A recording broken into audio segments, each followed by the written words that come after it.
Thank you for clicking on the video. Welcome back to the channel. This is another review for Basketball Wives, Season 9, Episode 2. You see we in a new set.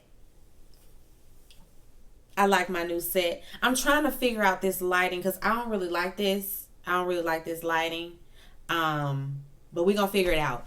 I was tired of the old set. I was tired of the chalk wall. I was tired of the chicken and the eggs and the wine and the Wi-Fi. I was tired of all of that, and I'm tired of it in general. Like I'm about to go down there. Maybe not today, cause I ain't finna be up there drawing today. But I do want to change all of that anyway. So yeah. Let's get into the review. Basketball Wives, Season 9, Episode 2. The pandemic is upon us, so we are dealing with that. We're dealing with everybody listening to the news reports and all of the different cases. I think they said like 100,000 people had died at that point from the virus, so it's really set in. We're in quarantine. Nobody has been able to see one another. We are in the house. We also have the Black Lives Matter movement. And of course, we see the protests and all of that. Some of the ladies had participated in some of those protests. All of the ladies are homeschooling, and so we got that going on. Virtual learning, ghetto. Jackie, she's living in Sacramento now, and she's home with Doug and Dougie, and she's talking to them about how much she misses the ladies and how she would like to get together. She misses getting up with them, laughing and having a good time. But she does know that there are underlying issues and that there are things going on amongst the group, and she thinks that there some things needs to be repaired as well. Shawnee, she home with her youngest, Miara. Miara is tall as hell. Like, sis stood up and I was like, whoa, girl, you like 6'10". I mean, I guess we should expect it. Her dad is Shaq. And I know people who are tall hate hearing, girl, you tall. I know that. So it's like, girl, but I wasn't expecting it. Like seeing it, it was like, whoa. She really is like really tall. I've seen Shawnee's kids, from here and there, throughout the years, in the media, that sort of thing. But sis got big on me. Sis got big on me. She plays basketball, of course, and so she misses playing basketball. She misses her friends out in LA. She ain't really here for the move, but she gotta be because that's where they at. Malaysia and Kristen, they are, in Atlanta. So Kristen moved to Atlanta. I ain't really familiar with Kristen like that, because like I said, I didn't watch last season. But she and her baby, Kenzie, they dropped by Malaysia's house. Malaysia misses the group as well. They sit down and talk. They want to get back to meeting up with the friends as well. And Kristen was like, well, speaking of all of that, before we get to all of that, actually, let me just say, I'm a little offended by the fact that you didn't come to the protest that I invited you to. And, Malaysia was like, well, sis, my brother passed and she's still dealing with, all of that. She's still dealing with the trauma of it all. And being in that setting, would definitely be triggering. So she decided not to go. She said she got dressed and got in the car and all of that, but just couldn't go through with it. But she apologized for missing it. Kristen, she wanted her to be around, more, I guess other people who are survivors, other people who have been through the same thing, like the moms, the family of the victims. She wanted her to be around those people so that, she could see that, you can be strong and you can get through it, and it's not something that you have to sit in. Like you can do something about it. Like you can do something with your pain. So she was receptive to all of that. Evelyn, we see her moving into her new home. She finally in her gated community, and we see she's in a room full of like tons of shoes. Tons and tons of shoes. She ain't got them in no closet. They in a room all over the floor. So I guess no bed is going in that room. That's the closet that's the room that she's gonna use as a closet, I guess. She and Shanice are in there. Shanice is telling her, girl, I think you might want to go on and, give some of these shoes away because you got a lot. Evelyn talks about how COVID affected her. Her stepfather ended up passing away due to COVID complications. I remember seeing that in the blogs that he was sick or that he, had it. So he passed away. Sincere condolences, because I'm sure a lot of people have lost somebody due to the COVID virus. So I'm ready to get off this. Like, it's just so deep and heavy and anyway, Kristen invites this lady.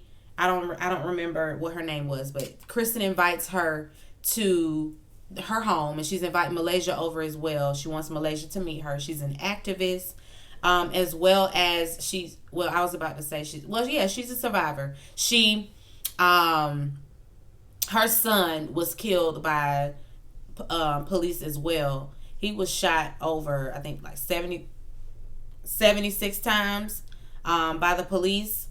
And so she knows all too well what this is about, and she wants her and Malaysia to meet and talk, so that Malaysia can know you ain't alone and somebody is here for you and with you. Malaysia shows up, and they exchange pleasantries and all of that, and then the lady, I do have her name, Monteria, tells her story and tells her about what happened and how she was able to be strong and how she, picked herself up.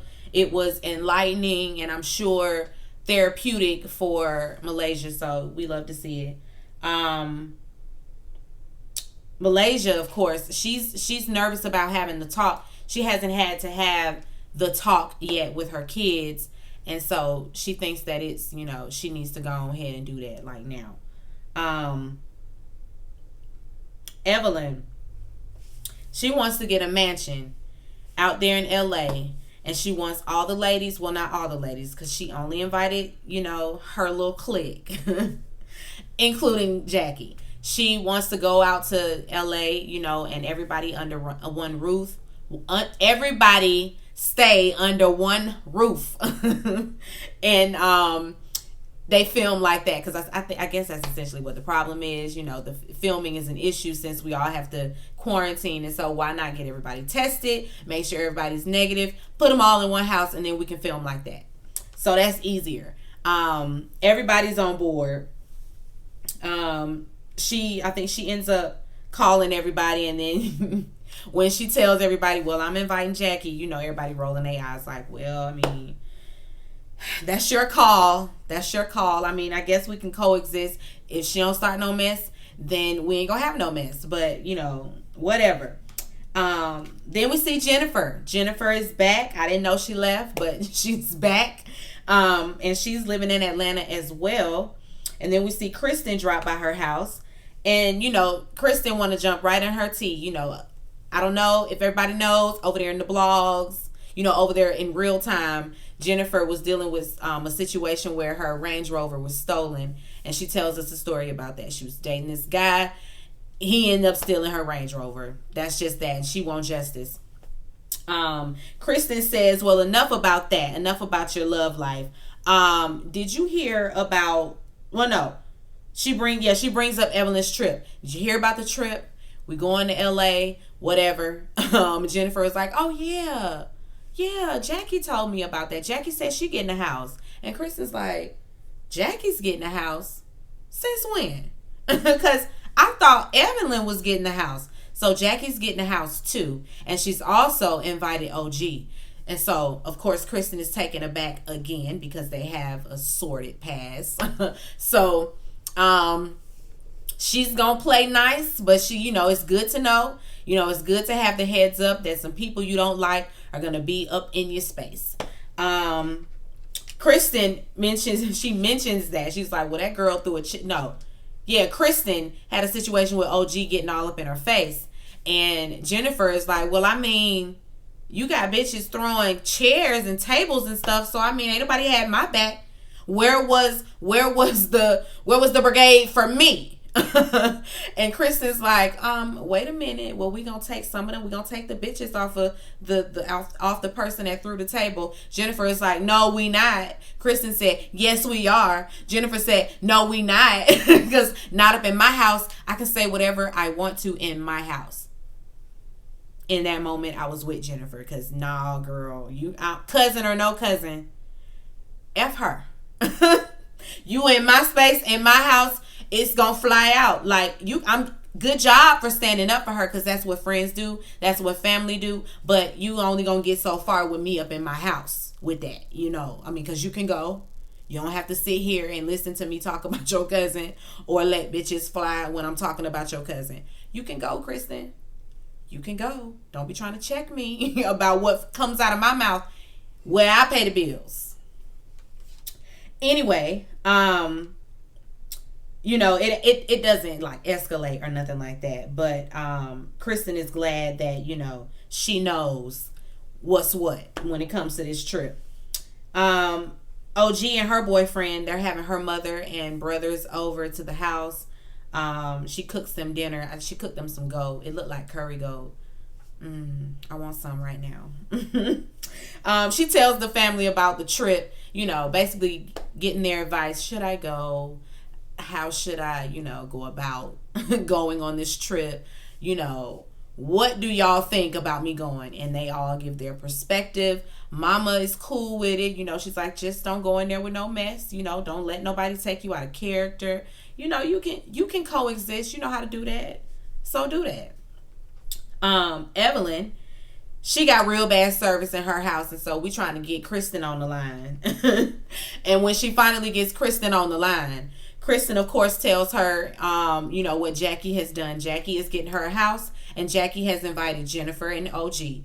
Evelyn, the look on her face, of course, she looks annoyed by that. And I'm sure she is, because it's like, wait a minute, you a guest on my trip, and now you just done hijacked it, and you gonna go get another house, which for you and Jennifer and OG, I ain't even invite them. So how that's gonna work? You gonna go back and forth from house to house? I don't know. Malaysia, we see that she has to talk with the boys, and her daughter. And it goes smoothly. She, informs them on, how they should behave, in certain situations where they encounter the police. She kept saying the police. What happens if the police officer just knocks mommy down and has his knee in her back or something like that? What you gonna do if the police do something like that? It was like stinging. Every time she said it, I was cringing. Police. Ooh, girl. Just police. Police. Why the emphasis on police? The police officer. OG is at the house packing for the trip. And she's getting a pep talk from her man, why you got to get so revved up, sis? Like, just go on the trip. You're going to be all right. You know how to handle yourself. You know how to take care of yourself. You can fight. You good, Don't get into it with Evelyn, because you already in a legal situation with her, and you don't want nothing to mess up. So, yeah, you good, girl. Please with the pep talks. She does have a warped view of what colorism is, because when she mentions, the group being colorist, not just Evelyn, she thinks the group is colorist. When she mentions that, she says it's, she came to that conclusion because it's like, well, if one person don't like you in the group and then the rest of the people don't like you in the group, that's colorist? That ain't how colorism work. I need her to go back. I need her to go back and get a dictionary and get the definition first, and then use it in a sentence, and then figure out how you can use it in different contexts, and that sort of thing. Because no, that's not colorism. That's just some people that just don't like you. Anyway, all the rest of the ladies are packing, and everybody's going into the situation with high hopes. We're all, we gonna go. We gonna go on this trip, and we hope it's gonna be good. That's where it ends out. That was a short review, 15 minutes. Let's get on up off of here. Oh yeah, because I got 10 minutes before this child gotta go to math class, and he needs the computer. So we got one video done. Be sure to rate, comment, and subscribe to the channel. It's Call Me Busby, and I'll chat with you later. Peace and light.